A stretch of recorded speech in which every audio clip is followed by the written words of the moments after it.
This sort of question really comes into its own if you use some algebra. So let's call the original number x, and therefore 70% of the original number is going to be 0.7x, because that's the multiplier for finding 70%, 70 over 100 after all. And we're told that it's equal to the square of this number, and it's non-zero. So 0.7x equals x squared, we've created an equation. Now because it's non-zero, we can just divide through by x, which gives us the answer straight away. 0.7 equals x, and that's our answer, D. Another way to solve this would be to factorize. We could write x squared minus 0.7x equals 0, and then factorize out the x.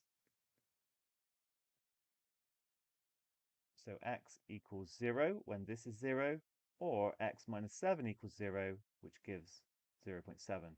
In this case, we'd reject the 0. If we weren't dealing with this sort of question though, then these would actually be the two solutions to this equation. You have to be a little bit careful when you just divide by x here, because if you do what I did, you'll just ignore the solution x equals 0, which is okay in this case, and I've actually talked about it. I've not just ignored it.